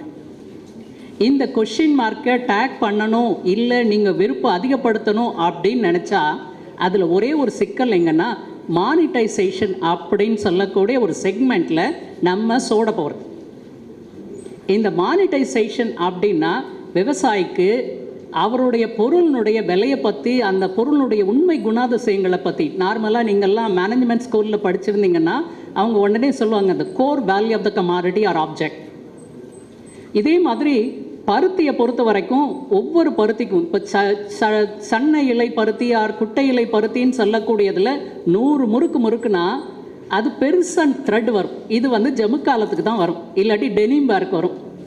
ஸோ இந்த பருத்தி நாட்டுக்கு ரொம்ப தேவையில்லை. ஏன்னா நீங்கள்லாம் வீட்டில் சட்டை அதிகமாக வச்சுருப்பீங்களா, பெட்ஷீட் அதிகமாக வச்சுருப்பீங்களா? சட்டை, ரைட்டா? ஸோ இதே மாதிரி ஒவ்வொன்றுக்கும் ஒவ்வொரு டிமாண்ட் இருக்கும். நார்மலாக இந்த குட்டை இலை பருத்தியினுடைய விலை 36 ரூபா தான் ஒரு கிலோ. அதே இதை மிக நீண்ட இலை பருத்தி அப்படின்னு ஒன்று இருக்குது. So we are having a surplus of 32 million tons, million பேல்ஸை நம்ம உற்பத்தி பண்ணாலும் கிட்டத்தட்ட 6 மில்லியன் பேல்ஸை இறக்குமதி பண்ணக்கூடிய ஒரு காலகட்டத்தில் இருக்கும். ஸோ நமக்கு தேவை 20 தான், 32 உற்பத்தி பண்ணுறோம். ஆனாலும் இருந்தாலும் 6 மில்லியன் டன்ஸை நம்ம அமெரிக்காவிலேருந்து, ஈஜிப்ட் நாட்டிலேருந்து பருத்தி இறக்குமதி பண்ணுறோம். ஏன்னா ஒரு பருத்தி கிடைக்கிறதே இல்லை.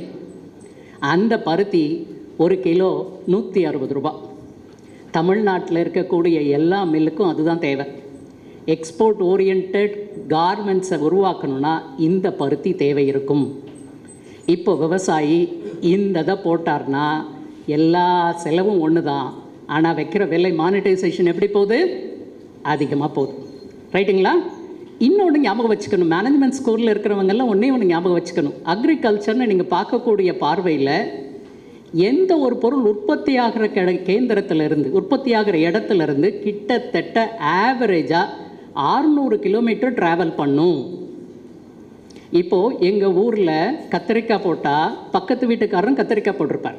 அந்த ஊரில் கத்திரிக்காயை விற்க முடியாது. என்னுடைய கத்திரிக்காயை வாங்குறவங்க அந்த ஊரில் இல்லை, வேறு ஒரு ஊரில் இருக்காங்க. இப்போது உங்களுக்கு கத்திரிக்காயில் பவானி கத்திரிக்காய், வரி கத்திரிக்காய், பச்சை கத்திரிக்காய், குட்டை கத்திரிக்காய், சாம்பார் கத்திரிக்காய், பொரியல் கத்திரிக்காய், கண்ணாடி விரியன், முள்ளு கத்திரிக்காய்னு வெரைட்டி இருக்கும். நீங்கள் எந்த கத்திரிக்காயை சாம்பாருக்கு யூஸ் பண்ணணும், எந்த கத்திரிக்காயை பொரியலுக்கு யூஸ் பண்ணணும் அப்படின்னு உங்களுக்கு தெரியலைன்னா உங்களால் மார்க்கெட் பண்ண முடியாது. இருக்கிறதுலே ஹையஸ்ட் ப்ரைஸ் வந்து கத்திரிக்காயில் முள்ளு கத்திரிக்காய்னு இருக்குது. இது 180 ரூபா ஒரு கிலோ. இது உற்பத்தி ஆகிற இடம் கிருஷ்ணகிரி மாவட்டத்தில். ஆனால் கன்சம்ஷன் வந்து ஆத்தூருங்கிற இடம் ஆம்பூரில். ஏன்னா பிரியாணியில் சால்னாவுக்கு இந்த கத்திரிக்காய் தான் நல்லது. இதே மாதிரி ஈரோடில் விளையக்கூடிய மஞ்சளினுடைய மார்க்கெட் வந்து பஞ்சாபில் இருக்குது, வெஸ்ட் பெங்காலில் இருக்குது, பீகாரில் இருக்குது, then also other countries. So நம்மளுடைய மஞ்சள் எப்படி அவங்கள கொண்டு போய் ரீச் ஆகணும் அப்படிங்கிறத தெரிஞ்சுக்கணும். இப்போ வந்து பீகாரில் வாங்கக்கூடியவங்க மஞ்சள் எப்படி இருக்கும்? சில சமயம் நீங்கள் மஞ்சளை பார்த்தீங்கன்னா கஸ்தூரி மஞ்சள் அப்படின்னா எல்லாருக்கும் பெருசு மருத்துவ குணம் இருக்குன்னு. ஆனால் அதில் ஒரு ட்ராபேக் இருக்கும். இந்த மஞ்சளை, கஸ்தூரி மஞ்சளை கொஞ்சம் கையில் எடுத்திங்கன்னா ஸ்டெயின் கையில் வந்துடும். நீங்கள் சாம்பார் சாப்பிட்டுட்டு அந்த கஸ்தூரி மஞ்சள் போட்டு சாம்பார் சாப்பிட்டுட்டு கையை இது வந்து கழுவுனீங்கன்னா உங்கள் கையிலலாம் என்ன இருக்கும்? மஞ்சள் கலரில் இருக்கும். இல்லை நீங்கள் கையில் உங்கள் சட்டையில் தொடச்சிங்கன்னா மஞ்சள் கலர் ஒட்டிக்கும். ஸோ அப்போது அந்த கஸ்தூரி மஞ்சள் இந்த சாம்பார் பவுடர் மேக்கிங்க்கு ஒத்துவதாது, ஈவன் தோ ஹை குக்குமின் கட்டட் இருந்தாலும் சரி. அப்போது ஒவ்வொருத்தங்களுக்கும் ஒவ்வொரு ஸ்பெசிஃபிசிட்டி இருக்கும். இதை நீங்கள் ஸ்பாட் பண்ணிங்கன்னா யூ ஆர் த வின்னர். ரைட்டுங்களா? சில சமயம் நீங்கள் ஒரு வெள்ளரிக்காயை எப்படி பார்க்குறீங்கன்னு எனக்கு தெரியாது. வெள்ளரிக்காயை எதுக்காக பார்ப்பீங்க? சாப்பிட்றதுக்கா? ரைட்டா? எதுக்காக? சாப்பாடா? சார் எல்லாரும் தாகத்துக்காக சாப்பிட்டீங்கன்னா நீங்கள் இன்னும் உண்மையாக வெள்ளரிக்காயை பற்றி தெரியலேன்னு அர்த்தம். வெள்ளரிக்காய் வந்து 0 கலோரி மெட்டீரியல் அப்படின்னு. ஒரு டயபெட்டிக் பேஷண்ட்டுக்கு கலோரி லெவல் இன்க்ரீஸ் ஆகக்கூடாது. அப்போ எந்த பொருளை நான் சாப்பிட்டா கலோரி இன்க்ரீஸ் ஆகாமல் சேம் டைம் எனக்கு ஸ்டமக் வந்து ஃபில் ஆகணும். இந்த ஸ்டமக் ஃபில் ஆகலைன்னா தூக்கம் வராது. மோஸ்ட் ஆஃப் த டயபெட்டிக் பேஷண்ட்டுக்கு வரக்கூடிய ஒரு பிரச்சனை என்னென்னா, டாக்டர் ஒரு கவலம் தான் சாப்பிட சொல்லுவார். ஆனால் அந்த கவலம் அரிசியை சாப்பிட்டா எனக்கு நைட்டு தூக்கம் வராது. அப்போ இந்த 0 calorie material will have a more value. இதே இடத்துல அந்த குக்கும்பரை நீங்கள் வேறு பர்பஸ்க்கு யூஸ் பண்ணலாமா அப்படின்னு பார்த்தீங்கன்னா, நீங்கள்லாம் சினிமாவில் ஒரு இடத்துல சிரிப்பீங்க. ஹீரோயின் வந்து வெள்ளையாக பேஸ்ட் பண்ணிவிட்டு நடுவில் என்ன பண்ணியிருப்பாங்க? ஒரு ஸ்க்ரப்பர் வச்சுருப்பாங்க. சார் முடிச்சாங்க. ஓகே, சாரிம்மா. இந்த இடத்துல இன்டெலிஜென்ஸ், இந்த ஸ்க்ரப்பரை வந்து குக்கும்பர்களுடைய பெரிய ப்ராப்பர்ட்டி. அதாவது இன்னர் டர்ட் இந்த ஸ்கில்லை ரிமூவ் பண்ணக்கூடிய ஒரு ப்ராப்பர்ட்டி எதில் இருக்குது? குக்கும்பருக்கு இருக்குது. இதை ஹிமாலயாஸ் கரெக்டாக புரிஞ்சுட்டு அதை ஒரு சோப்பாக மாற்றினாங்க. இதே தாகமாக இருக்கிறத நீங்கள் ஐஸ் செஞ்சுருக்கீங்களா குக்கும்பர்லேருந்து? இல்லை. ஆனால் பெப்சிகாரம் எக்ஸ்ட்ராக்ட் பண்ணி டாக்டர் குங்குமர்னு சொல்லிட்டு ஒரு கார்பனேட் ட்ரிங்க் தாய்லாண்டில் விட்டுட்ருக்காங்க. Successful market. இது மாதிரி நீங்கள்லாம் ஒரே ஒரு சின்ன ஒரு விஷயம், நீங்கள் உங்கள் ஊரில் வடிச்ச கஞ்சின்னு கேள்விப்பட்டிருப்பீங்களா? வடிச்ச கஞ்சி எதுக்கு? Right. Maybe. Okay. Maybe they can talk to you, sir. Okay. சரி. இந்த இடத்துல நாங்கள் வடிச்ச கஞ்சிக்கு ரைஸ் வாட்டர்னு பேர். இதை பற்றி ஒரு 70 ப்ராடக்ட் அந்த ரைஸ் வாட்டர்லேருந்து உங்களுக்கு கூகுளில் சர்ச் பண்ணி பாருங்க. Starting from your moisturiser to the shampoo வரைக்கும் 73 product from the base material. There is a biggest opportunity ரைஸில். அதாவது ஃபுட்டில் வந்து நிறைய இருக்குது. ஆனால் நீங்கள் பார்க்கக்கூடிய பார்வையை கொஞ்சம் மாற்றி பார்த்தீங்கன்னா நீங்கள்லாம் successful entrepreneur. Thank you. Very good explanation, sir. So this is one of the important area maybe you can think about, and you think about some innovative ideas also. So now we hear from the research and what are the different intelligence models we can develop and all. Now I request Mr. Arun Kumar to explain about the importance of the literacy, finance literacy programs and all, how banks are contributing such initiatives to the farmers. Good morning all. நான் என் பேர் வந்து Arun Kumar, district development manager working in NABARD bank. As you all know, NABARD bank national bank for agriculture and rural development. சரிங்களா? So இந்த bank வந்துட்டு 1982 வந்துட்டு form பண்ணுறாங்க. To give special focus to agriculture and rural development, formed out from Reserve Bank of India. So இப்போ இந்த bank வந்துட்டு நிறைய அதுக்கு மேண்டேட்ஸ் இருக்குது. ஸோ அதில் நிறைய மேண்டேட்ஸ் பார்த்தீங்கன்னா வந்துட்டு to push credit into the agriculture. ஏன்னா உங்களுக்கு தெரியும் அக்ரிகல்ச்சர்ன்றது ஒரு அட்ராக்டிவ் பிஸ்னஸா அப்படின்னு பார்க்கும்போது இப்போ வந்து கொஞ்சம் சேலஞ்சிங்கான விஷயம் தான். ஸோ அப்போ வந்து அக்ரிகல்ச்சரை வந்துட்டு என்ன பண்ணி பேங்க்கில் போனோம்னா வந்து கடன் ஈஸியாக கொடுத்துருவாங்களா? நிறைய விஷயம் ஃபார்மாலிட்டிஸ் இருக்கா இல்லையா? சரிங்களா? அப்போ அக்ரிகல்ச்சரை வந்து இப்போ நிறைய செக்டர்ஸ் இருக்குது. இப்போ ஐடி செக்டார் இருக்குது, அக்ரிகல்ச்சர் இருக்குது, மற்ற செக்டார்ஸ் இருக்குது. இப்போ வந்து ஒரு ஐடியோ இல்லை வேறு நல்ல ஒரு செக்டாருக்கோ வந்துட்டு நம்ம வந்துட்டு பேங்க்ஸ் வந்து ஈஸியாக லோன் கொடுக்க வாய்ப்பு இருக்குது. பட் அக்ரிக்கு வந்துட்டு அட்ராக்டிவாக இருந்தால் மட்டும்தான் வந்துட்டு அக்ரிக்கு வந்து லோன் கொடுக்க முடியும். ஸோ அப்போ வந்து அட்ராக்டிவாக மாற்றணும் அப்படின்றதுக்காக தான் என்ன பண்ணுறாங்க, நபார்ட் வந்துட்டு ரீஃபினான்ஸ்ன்னு சொல்கிறாங்க. சரிங்களா? ஒரு பர்சன் வந்து அக்ரிகல்ச்சருக்கு வந்து ஒரு பேங்க்கில் லோன் வாங்கும்போது அவங்களுக்கு நபார்ட் வந்து ரீஃபினான்ஸ் பண்ணுவாங்க. சரிங்களா? ஸோ இப்போ நீங்கள் பார்க்கும்போது இன்னைக்கு நம்ம வந்துட்டு நபார்ட் வந்து provide refinance to all commercial banks. அது ஸ்டேட் பேங்காக இருக்கலாம், இல்லை எந்த பேங்காக வேணாலும் இருக்கலாம், கோஆப்ரேட்டிவ் பேங்க்ஸாக இருக்கலாம், இல்லை வந்துட்டு regional rural banks, any banks வந்து இந்த ரீஃபினான்ஸ் கொடுக்குறாங்க. இந்த ரீஃபினான்ஸ் இந்த கேஷ் இன்ஃப்ளோ வந்து உள்ளே செலுத்தும் போது என்ன பண்ணுது, அந்த செக்டாருக்கு வந்துட்டு அந்த காஸ்ட் ஆஃப் லெண்டிங் சொல்லுவாங்க, மேனேஜ்மெண்ட் பார்ப்பீங்களா, இன்ட்ரெஸ்ட் காஸ்ட் வந்து கம்மியாகுது. ஸோ அதன் மூலமாக வந்து என்னதுன்னா அந்த ஃபார்மர்ஸ்க்கு வந்து கடைசியில் வந்துட்டு லோன் போய் சேருது. சரிங்களா? ஸோ இந்த மாதிரி விஷயம் refinance first major role of NABARD வந்துட்டு ரீஃபினான்ஸ் பண்ணுறாங்க. ஸோ இதோட நபார்டோட பேலன்ஸ் ஷீட்டுன்னு பார்க்கும்போது மோர் தேன் 8.5 lakh crore வந்துட்டு அக்ரிக்கு வந்து பணம் போயிட்டு இருக்கு. சரிங்களா? ஸோ அந்த மாதிரி விஷயம். ஸோ இன்றைக்கி வந்துட்டு நம்ம இன்னைக்கு இந்தியாவில் பார்க்கும்போது கிரெடிட் அப்சார்ப்ஷன் பை அக்ரிகல்ச்சர்னு பார்க்கும்போது 21.55 lakh crore வந்துட்டு அக்ரிக்கு ஃபினான்ஸ் போயிட்டுருக்கு. சரிங்களா? இந்த சைஸ் வந்து ரொம்ப பெருசு. இன்றைக்கி வந்துட்டு ஒரு ஃபார்மர் வந்துட்டு அது மட்டும் இல்லாமல் இன்றைக்கி ஃபார்மர் வந்துட்டு ஒரு லோன் வாங்கணும்னா பேங்க்கில் போயிட்டு நம்மளால் வாங்க முடியாது. ஒரு ஃபார்மரால் 4% இன்ட்ரெஸ்ட்டில் லோன் வாங்க முடியும். ஈவன் இங்கே நிறைய பேங்கர்ஸ் இங்கே ப்ரொஃபஸர்ஸ் இருப்பாங்க, ப்ரொஃபஸர்ஸாக கூட 4% லோனில் வந்துட்டு பேங்க்கில் வாங்க முடியாது. பட் வந்துட்டு ஒரு ஃபார்மரால் வாங்க முடியும். அது காரணம் வந்துட்டு கிசான் கிரெடிட் கார்டு. சரிங்களா? ஸோ அந்த கிசான் கிரெடிட் கார்டு வந்து 1998 வந்துட்டு கொண்டு வந்தது யாருன்னு பார்க்கும்போது நபார்ட். ஸோ இந்த கேசிசி கார்டு வந்துட்டு இன்னைக்கு இருக்கிறதுனால ஒரு ஃபார்மரால் 4% ரேட் ஆஃப் இன்ட்ரெஸ்ட்டில் லோன் வாங்க முடியும். ஸோ இந்த பர்சன்ட் லோன் வாங்கும்போது அவருக்கு அக்ரிகல்ச்சர் வந்துட்டு காஸ்ட் ஆஃப் ப்ரொடக்ஷன் கம்மியாகுதா இல்லையா? ஸோ அவருக்கு ஒரு வயபிள் பிஸ்னஸாக அக்ரி மாறலாம்ல. ஸோ அந்த மாதிரி விஷயங்கள் நடந்துகிட்டு இருக்கு. ஸோ அது மட்டும் இல்லாமல் நெக்ஸ்ட் வந்துட்டு நபார்ட் பண்ண NABARD is a pioneer to start self help groups. நிறைய பேருக்கு தெரியுமா எஸ்ஹெச்ஜி என்னன்னு தெரியுமா உங்களுக்கு? உங்கள் வீட்டுக்கு பக்கத்துலேயே இருப்பாங்க. சரிங்களா? மகளிர் குழுக்கள். ஸோ நான் திரும்ப சொல்கிறது தான், பேங்க்கில் லோன் வாங்குறதுன்றது கொஞ்சம் சேலஞ்சான விஷயந்தான். உங்களுக்கு ஸ்கோர்லாம் நல்லா இருந்தால் மட்டும்தான் லோன் வாங்க முடியும். ஆனால் வந்துட்டு ஒரு பெண்களோ கையில் ஒன்றுமே இல்லை, நகை கூட கிடையாது, அப்போ அவங்க போய் பேங்க்கில் நிற்கிறாங்கன்னா லோன் கொடுப்பாங்களா? வாய்ப்பு இல்லை தானே. ஆனால் இன்னைக்கு நம்ம பார்க்கும்போது நம்ம இந்த டிஸ்ட்ரிக்டில் எக்ஸாம்பிள் விருதுநகர் டிஸ்ட்ரிக்டில் மட்டும் பார்க்கும்போது கிட்டத்தட்ட 500 to 600 crores வந்துட்டு எஸ்எஸ்ஜிக்கு போயிட்டுருக்கு. ஆவரேஜாக பார்த்தோன்னா ஒவ்வொரு டிஸ்ட்ரிக்ட்லேயும் வந்துட்டு இவ்வளோ ஃபண்டு வந்துட்டு இந்த மக்களுக்கு லேடிஸ்க்கு போயிட்டுருக்கு. அவங்க என்ன பண்ணுறாங்க, அதை வச்சுட்டு ஒரு லைவ்லிஹுட் ஏதாவது ஒரு சின்ன பிஸ்னஸ் பண்ணுறதுக்கு அந்த பணம் வந்து ரொம்ப யூஸ்ஃபுல்லாக இருந்துகிட்டு இருக்கு.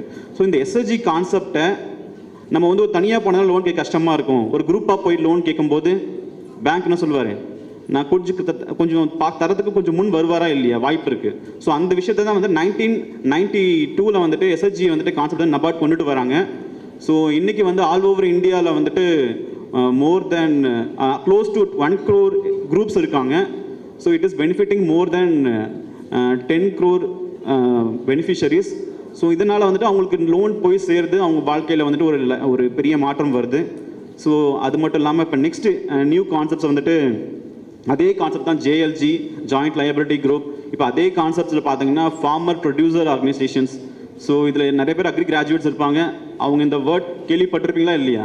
எஃபிஓஸ் கேள்விப்பட்டிருக்கீங்களா? சரிங்களா? ஸோ அதை வந்துட்டு இந்தியாவில் வந்து லார்ஜ் ஸ்கேல் பண்ணிகிட்டு இருக்கிறது நபார்ட் தான் வந்துட்டு.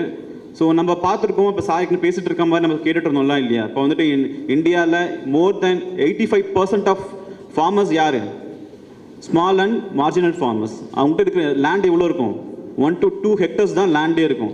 ஸோ அப்படி இருக்கும் பட்சத்தில் அவங்களுக்கு சார் ஏற்கனவே சொன்னார், ஸ்கேலபிலிட்டி வருமா வராது. ஒரு பிஸ்னஸ் அவங்க வந்துட்டு எந்த ஒரு விஷயம் பண்ணாலும் அவங்களால பண்ண முடியாது. அவங்ககிட்ட இருக்க ஒரு சப்போஸ் வந்துட்டு ஒரு 100 கிலோவோ 200 கிலோ தான் ஒரு ப்ரொடக்ஷன் பண்ணியிருப்பாரு. அதை எடுத்து போய் ஒரு மார்க்கெட்டில் விற்கணும்னா ரொம்ப சேலஞ்சிங்காக இல்லையா? ஸோ அந்த ஃபார்மர்ஸ் எல்லாம் ஒரு கோஆப்ரேட்டிவ் மாடலில் எல்லாரும் சேர்ந்து பண்ணும்போது ஒரு சப்போஸ் 500 ஃபார்மர்ஸ் இருக்காங்கன்னா ஒவ்வொரு ஃபார்மர்ட்டையும் ஒரு 100 கிலோஸ் இருக்கும்போது 500 ஃபார்மர்ஸ் பல்காக பார்க்கும்போது என்னவா இருக்கும்? ஒரு பெரிய சைஸ் வருமா இல்லையா? ஒரு 500 டன்ஸ் வருமா இல்லையா?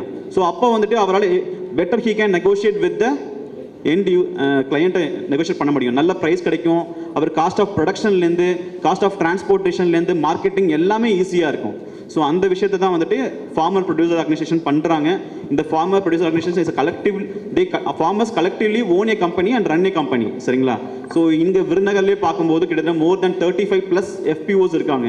So they will make turnover இந்த ரேஞ்ச் ஆஃப் 1 crore பண்ணுறாங்க. more than 15 crores விருதுநகர் பண்ணிட்டு இருக்காங்க. தமிழ்நாட்டில் நம்பர் 1 டிஸ்ட்ரிக்ட் இன் FPOஸ்ன்னு பார்த்தோம்னா நம்ம விருதுநகர் தான். சரிங்களா? ஸோ அந்தளவுக்கு வந்துட்டு இது நடந்துக்கிட்டு இருக்கு. ஸோ இதெல்லாம் வந்துட்டு இது எல்லாமே இந்த FPOஸ்லாம் பார்க்கும்போது புது நியூ கான்செப்ட்ஸு 5 to 7 years தான் இருக்கும். ஸோ பட் ஆஃப்டர் சர்டன் டைமுக்கு அப்புறம் பார்க்கும்போது இவங்களோட இம்பேக்டை வந்து இவங்க ஃபார்மர் வந்து கவர்மெண்ட்டை நம்பி இருக்க வேண்டிய அவசியம் இல்லை. எனக்கு தெரியும் ஃபார்மர்ஸ் பெரும்பாலும் என்ன பண்ணுறாங்க, ஒரு ஃபார்மிங் பண்ணணுமா கவர்மெண்ட்டை பெரும்பாலும் நம்பி தான் இருக்காங்க. சரிங்களா? அந்த சுச்சுவேஷன் வந்துட்டு ரொம்ப பெருசாக கன்ஃபார்மாக மாறும். ஒரு 10 yearsல வந்துட்டு FPOs வந்து it's like they are like a start up only. But start up will generally owned by one or few people, but FPOs owned by more than 100, 200, 300, 500 members. So அதான் டிஃபரன்ஸு. உங்களுக்கு என்ன ஸ்டார்ட் அப்ஸ் என்ன பிரச்சனை இருக்கோ அதே பிரச்சனைகளை FPOஸும் பார்த்துக்கிட்டு இருக்காங்க. ஸோ இந்த மாதிரி விஷயங்கள்லாம் வந்துட்டு நடந்துக்கிட்டு இருக்கு. So thank you for the opportunity. Thank you for very good explanation. Now I invite persons from the students. No, I am completed UG in agriculture only.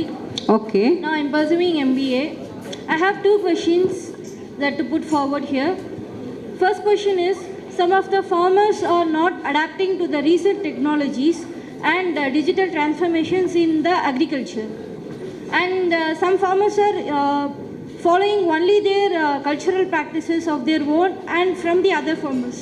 How can it be sought out? Maybe through some educational programs and awareness programs and all.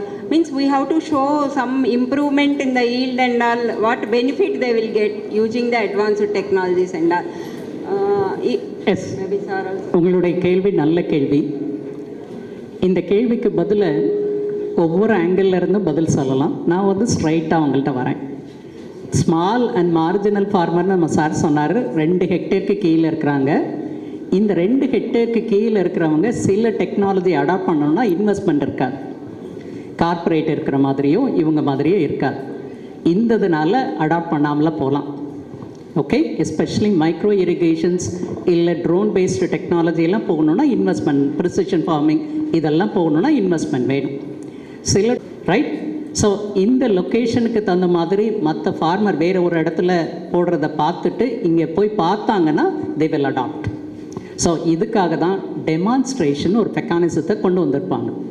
So agriculture department demonstrate and then feel the benefits and then adopt. Some rural areas farmers have some innovative ideas and unique ideas. So how to pitch that ideas to the world? இதுக்கு பேர் அதாவது ஐவிபின்னு ஒரு mechanism இருக்குது. Tamil Nadu start up மிஷனில் ஐவிபின்னு இருக்குது. அது இல்லாமல் agri business incubation ஃபோரம்னு நிறைய இடத்துல இருக்குது. 4 இடம் தமிழ்நாடு அக்ரிகல்ச்சர் யூனிவர்சிட்டியில் இருக்குது. இதில் அந்த ஃபார்மர் மெம்பராக சேர்ந்துட்டு அவங்க வந்து அதை ரிஃபைன் பண்ணி வேலிடேட் பண்ணுற அளவுக்கு அந்த இன்குபேஷன் சப்போர்ட் பண்ணும். ஸோ அதுக்கப்புறம் ப்ரோட்டோடைப் அவங்க மேனுஃபேக்சர் பண்ணுறாங்க அப்படின்னா IVP1, IVP2ன்னு 2 ஃபண்டிங் இருக்குது. அதுக்கு மேலே போகணுன்னா காலையில் முகுந்த் சார் சொன்னார் இல்லையா, சீட் ஃபண்டிங்க்கு போகலாம். So they will support Trichy agri business incubation forum. Forestry ப்ராடக்டாக இருந்தால் ஃபாரஸ்ட்ரி மேட்டுப்பாளையம் இன்குபேஷன் ஃபோரம். இதே மாதிரி அக்ரிகல்ச்சர் ஃபீல்ட் இன் கிள்ளிக்குளம்னு ஒன்று இருக்குது. ஹார்டிகல்ச்சர் கிராப்ஸ் இருந்தால் பெரிய குளத்தில் இருக்குது. ஓகே, அது இல்லாமல் கோயம்புத்தூரில் ஒரு incubation forum to support directly by the farmer or agri business. ரைட்டா? மதுரையில் மேபிஃப்னு ஒன்று இருக்குது. தேங்க்யூ.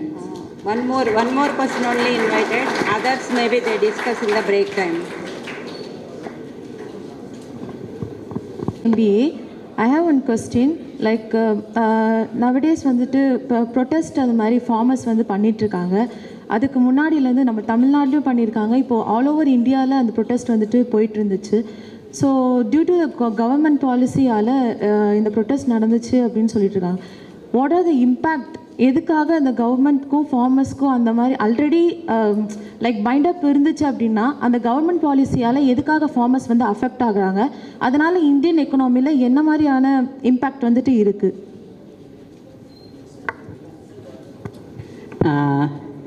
ஸோ எனக்கு ரொம்ப சந்தோஷமாக இருக்குது. ரியல் டைம் எல்லாம் படித்து கேள்வி கேட்குறாங்களேன்னு. உண்மையிலே நல்ல கேள்வி. இந்த கேள்வியில் ஒவ்வொரு அரசாங்கத்துக்கு 2 பார்வை இருக்குது. எனக்கு நுகர்வோர் முக்கியமா, உற்பத்தியாளர் முக்கியமா? ஓகே, இந்த இடத்துல எனக்கு சில பாலிசிஸ், ஒரு சின்ன எக்ஸாம்பிள் வந்து என்னென்னா, இப்போது இந்த வருஷம் ஐயா சொன்ன மாதிரி அரிசி உற்பத்தி ரொம்ப கம்மியாயிடுச்சு. ஏன்னா கிளைமேட் சேஞ்சினால குறைஞ்சிருச்சு. இதனால் இந்த வருஷம் 5 ரூபாயிலிருந்து 35 ரூபா வரைக்கும் அரிசியினுடைய விலை ஏறிடுச்சு. இந்த விலை ஏற்றத்தை தடுக்கிறதுக்காக அரசாங்கம் என்ன பண்ணுதுன்னா, இந்தியாவிலேருந்து அரிசி ஏற்றுமதியை தடை பண்ணுது. என்ன பண்ணுது?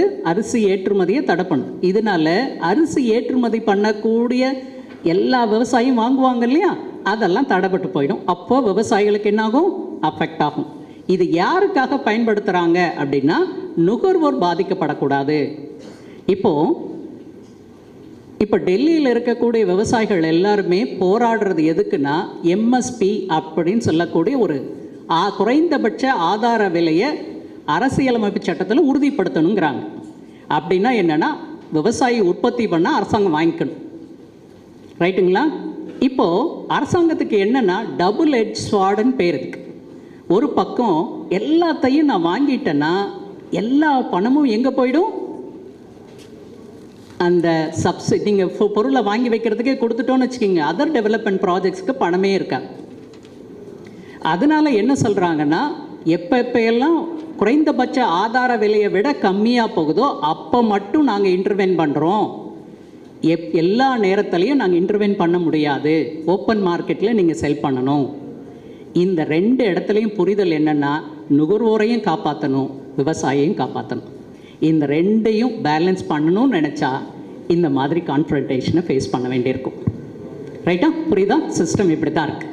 Actually, I would like to add one more point. இப்போ நமக்கு வந்து இந்த விவசாயத்தில் வந்து முக்கியமாக இன்னொரு ப்ராப்ளம் என்ன அப்படின்னு சொன்னால், விவசாயத்துக்காக போகக்கூடிய மானியம். அந்த மானியம் அப்படிங்கிறது வந்து பார்த்திங்கன்னா, இப்போ வந்து சார் சொன்னபடி கவர்மெண்ட்டு ப்ரொக்யூர் பண்ணுது, அதே விலைக்கு பப்ளிக்கு விற்கிது இல்லை. உங்களுக்கு பிடிஎஸ் சிஸ்டமில் குறைந்த விலைக்கு விற்கிறாங்க. இங்கே 40 ரூபாய்க்கு 20 ரூபாய்க்கு நெல் எடுக்கிறோம்னா அரை கிலோ வரும்போது 40 ரூபா ஆகுதுன்னு சொன்னால், அங்கே 2 ரூபாய்க்கோ 1 ரூபாய்க்கோ ஃப்ரீயாகவோ வந்து பிடிஎஸ் சிஸ்டமில் போகுது. கரெக்டாக நீங்கள் ரேஷன் கடையில் பார்த்துருப்பீங்க. ஸோ அப்படி இருக்கும்போது அதுக்கு நிறையா மானியங்கள் போகுது. இப்போ சார் சொன்னபடி எல்லாத்தையும், இப்போ ஃபார்மர்ஸ் கேட்குறபடி எல்லாத்தையும் நான் சட்டப்பூர்வமாக எம்எஸ்பியை சட்டப்பூர்வமாக்கி, இப்போ எம்எஸ்பிங்கிறது சட்டப்பூர்வம் கிடையாது. எம்எஸ்பிங்கிறது கவர்மெண்ட்டாக பார்த்து பண்ணுறது தான். கவர்மெண்ட்டு உற்பத்தி பண்ணக்கூடிய எல்லாத்தையும் அவங்களால வாங்கவும் முடியாது. அவங்க பிடிஎஸ்க்கு மட்டும்தான் வாங்குறாங்க. அது வந்து கிட்டத்தட்ட ஒரு 100 டன் பண்ணுறாங்கன்னா 30 டன் தான் அவங்க வாங்குவாங்க. மீதி வந்து ஓப்பன் மார்க்கெட்டுக்கு போயிடும், காமன் மக்கள் சாப்பிடுவாங்க. இப்போ இதுக்கு இவங்க மானியம் கொடுக்கக்கூடியதும் எல்லாத்தையும் இவங்களால் வாங்கி கொள்ள முடியாதது, இது 2 ஒரு பக்கத்தில் ஃபைனான்ஷியல் பேர்டன் வந்து கவர்மெண்ட்டுக்கு இருக்கும். இன்னொன்று வந்து பார்த்தீங்கன்னா, இதில் அவங்க பண்ணாங்கன்னா சார் சொன்னபடி அதர் மானியங்களுக்கே இலவசமாக மின்சாரம் கொடுக்கறது, உரத்துக்காக கொடுக்கக்கூடிய மானியம், இது எல்லாமே அடி வாங்கும்.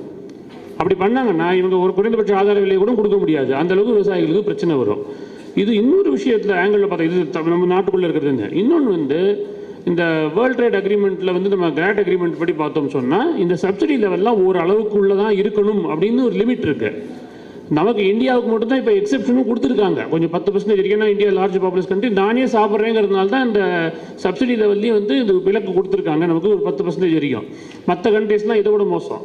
அதனால ஆக்சுவலாக போன தடவை கூட போன வாரத்தில் தாய்லாண்டுக்கும் இந்தியாவுக்கும் ஒரு சண்டையே வந்தது. இன்டர்நேஷ்னல் மார்க்கெட்டில் ரைஸில் வந்து இந்தியா வருது, சப்சிடியில் வாங்கிட்டு மார்க்கெட்டில் விற்கிறாங்கிற மாதிரி வந்தது. அதெல்லாம் கிடையாதுன்னு நம்ம சொல்லி நம்ம போராடிட்டு இருக்கோம். எதுக்கு சொல்ல வரோம்னா, அந்த சப்சிடி இது வந்து அந்த கேட் ஒப்பந்தத்தை மீறுறோம் அப்படின்னு சொல்லி சொன்னால் நமக்கு இந்த வரக்கூடிய இம்போர்ட் பண்ணக்கூடிய பொருள்களுடைய அந்த விஷயங்கள்லாம் நிறையா மாறுபடும். ஸோ கவர்மெண்ட்டுடைய வெல்ஃபேர் மெஷர்ஸ்க்கு உண்டான ப்ரெஷர் வந்து இப்போ விவசாயம் மட்டும் இல்லை, எவ்வளவோ வந்து வெல்ஃபேர் ஸ்கீம்ஸ் வந்து ஏழைகளுக்காக போயிட்டுருக்கு. இதில் ஃபுல் அமௌண்ட்டும் போயிடுச்சுன்னு சொல்லி சொன்னால் அதெல்லாம் பண்ண முடியாதுன்னா ஒரு அன்ரெஸ்ட் வந்துடும். அப்படிங்கிறதுக்காக கவர்மெண்ட் வந்து பேலன்ஸ்டு ஆக்ட் எடுக்கணும் அப்படின்னு சொல்லி பார்க்குறாங்க. அதனால தான் வந்து இந்த பிரச்சனைகள் ரெண்டு பேருக்கு இடையில போயிட்டு இருக்குது.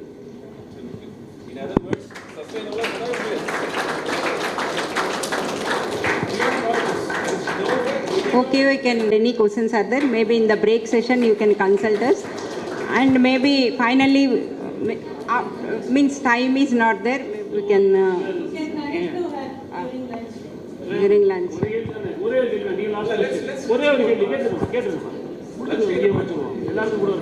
Realize to actually understand the, if you say there is a nutrient deficiency, there is a nitrogen deficiency, phosphorus deficiency. So those things can be actually gathered from the images that are collected in the field. Okay, so through drone, they actually the drone based cameras are there which will actually go through the field and the images are captured. From the images you can train it. Okay, if the nitrogen deficiency is there, there is a yellow color on the edge of the leaf. If there is a phosphorus deficiency, there is a reddish tinge. So all these images, whatever we collect in the fields, we can use computer vision and artificial intelligence to actually model and say. So tomorrow if you go to the field and when you take a picture, then you know that, okay, if the color is yellow, okay, there is some nutrient deficiency, nitrogen deficiency is there. So that time to apply urea. So like this, when you look at the images, a lot of things can be done. Not only images, there are many other sensors based whatever we collect from the data that also can be utilized using artificial intelligence. Maybe IoT data also we can use the NN models, maybe artificial intelligence models, and we can suggest the weather forecasting models, pest forewarning models and all also we can develop. Maybe I conclude that because very less time is there, exceeding the time, I can conclude that there is collaboration required with government agencies, NGOs and startup agencies, and then only we can address the challenges and all effectively. And maybe we can vision for the very big integrated portal like that. All the players of agriculture like farmers, marketing agencies and artificial intelligence means technical people and all, they can register in the portal and all the models will be integrated. So time to time based on the models, agriculture intelligence advisories may be given to the farmers who ever registered in the portal and all. When whatever FPOs and all, they will train the farmers, they will help the farmers and all. So we expect the improve in the production with the intelligence models and advancement of technology. With this, thank you all for your attention. Thank you to the panel members also.